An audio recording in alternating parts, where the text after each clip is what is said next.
اعوذ باللہ من الشیطان الرجیم بسم اللہ الرحمن الرحیم۔ اشفاق احمد صاحب لکھتے ہیں کہ ایک دفعہ میں اور میری بیگم بانو قدسیہ دنیاوی محفل سجا کر بیٹھے تو بانو کہنے لگی کہ آج امام صاحب کی بیوی نے مجھے بڑا عجیب واقعہ سنایا۔ تو میں نے پوچھا کیا ہوا ہے؟ تو بانو قدسیہ کہنے لگی وہ کہہ رہی تھی کہ ہمارے گاؤں میں ایک نافرمان بیٹا اپنی ماں کو بہت تنگ کرتا ہے۔ اس کی ماں کہتی ہے کہ گھر کو گروی رکھ کے اس کے شوہر کا علاج کروا لے، مگر خود غرض بیٹا کہتا تھا کہ ابا کی عمر گزر چکی ہے، اس نے اب بچنا نہیں ہے، اس کی خاطر گھر کو گروی رکھ کے میں اپنی آنے والی نسل کا نقصان نہیں کر سکتا۔ ماں آنسو بہاتے ہوئے کہتی تھی اگر میرے سر کا تاج سلامت رہ جائے تو گھر اللہ تعالیٰ اور دے دے گا۔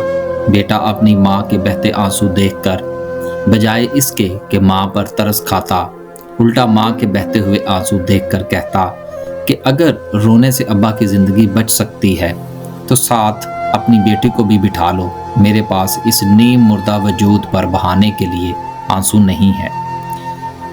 نہ جانے مجھے اور زندگی کتنا رلائے گی۔ بیٹے کے لہجے کی سرد مہری اور اس کی خود غرضی کی انتہا دیکھ کر ماں چپ چاپ اٹھ کر اندر چلی جاتی۔ جب شوہر کے دن رات مسلسل تکلیف میں گزرنے لگے تو گھر میں ایک پل کا بھی چین نہ رہا اور وہ ہر وقت تکلیف سے کرہتا رہتا۔ تو مجبوراً اماں نے اپنی بیٹی کی قربانی دینے کا فیصلہ کر لیا اور اپنی بیٹی سے اپنے فیصلے پر عمل کرنے کے متعلق مشورہ کیا۔ تو بیٹی نے سر جھکاتے ہوئے کہا کہ ماں اگر میری قربانی سے میرا باپ بچ جائے تو مجھے اور کیا چاہیے۔ ماں نے بیٹی کو اپنے سینے سے لگا لیا اور رونے لگی۔ ساری رات باپ درد سے کراہتا رہا اور بیٹی اپنی سابقہ روٹین کی طرح باپ کے قدموں میں بیٹھی باپ کے پاؤں کی تلیاں مل کر سہلاتی رہی، مگر باپ کے دونوں گردے ختم تھے، پاؤں کی تلیاں مل کر سہلانے سے کہاں آرام آنا تھا، جبکہ باپ جانتا تھا اس کو تکلیف میں دیکھ کر اس کی بیٹی سے برداشت نہیں ہو پاتا۔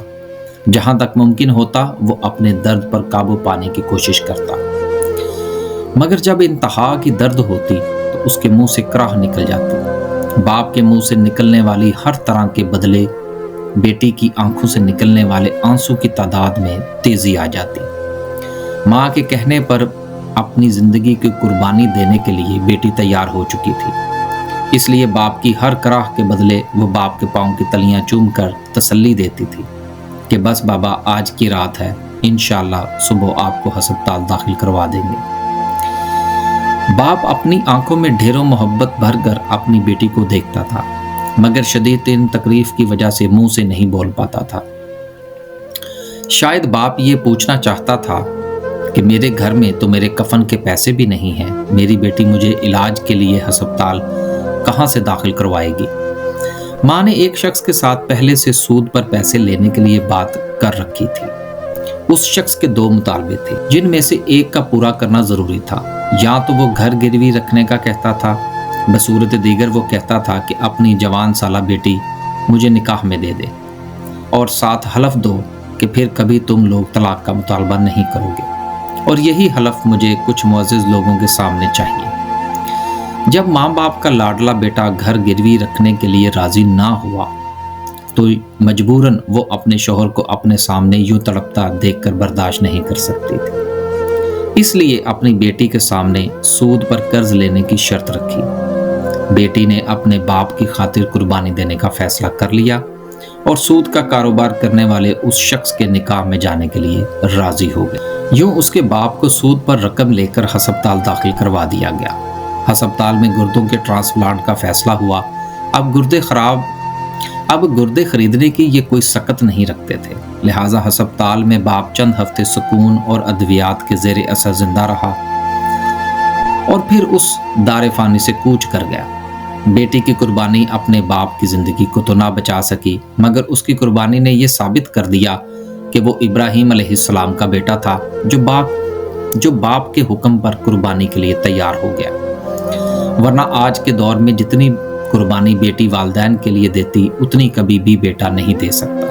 باپ کی موت کے بعد جلد ہی وہ لڑکی سودی کاروبار کرنے والے شخص کے نکاح میں آ گئی جو 3 سال تک اس کم سن کلی کو نوچتا رہا۔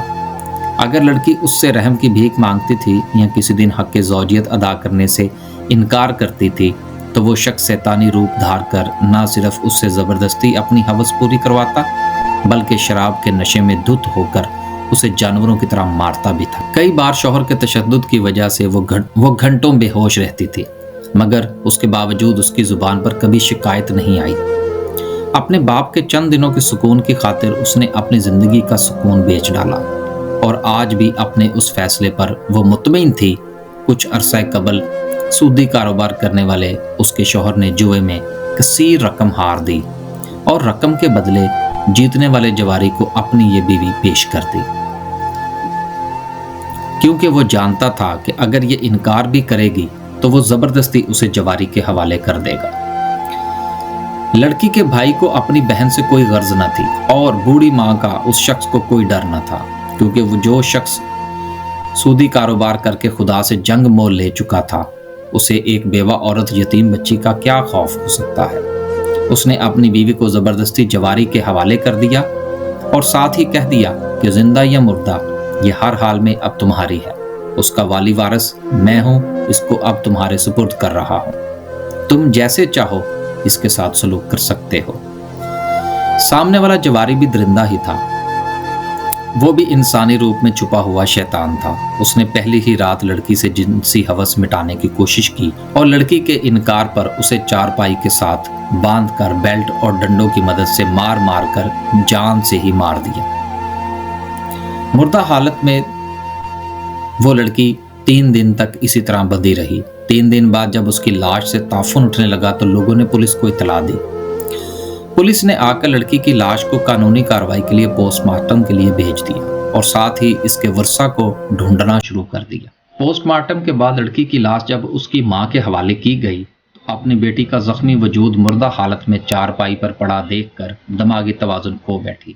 لڑکی کا بھائی جو پیسے کا پجاری تھا، زندہ بہن کی تو اس نے کبھی خبر نہ لی تھی، مگر جب اس کی بہن مر گئی اور پولیس کیس بن گیا تو اس کو یقین تھا کہ دونوں جواریوں سے وہ جیب گرم کر لے گا، اس لیے وہ بہن کے کیس کا مدعی بن گیا۔ یوں وہ دونوں ظالم ایک بار قانون کے کٹہرے میں آ گئے، مگر لالچی بھائی نے اپنی مردہ بہن کے وجود کا بھی سودا کر دیا، پیسے لے کر ان کو معاف کر دیا اور اپنی پاگل ماں کو گھر سے نکال باہر کیا۔ اس کی ماں آج بھی ننگے پاؤں سڑکوں پر پھرتی ہے، خاک چھانتی ہے، ریڑھی والوں اور ہوٹل والوں سے مانگ کر کھانا کھاتی ہے۔ جب کبھی اس کے اندر کی ممتا جاگتی ہے تو سامنے سے گزرنے والی ہر لڑکی کو اپنی بیٹی کا نام لے کر پکارتی ہے اور اسے سینے سے لگانے کی کوشش کرتی ہے۔ کچھ حساس دل لڑکیاں تو اسے ماں کہہ کر اس کی ممتا کو سکون بخش دیتی ہیں،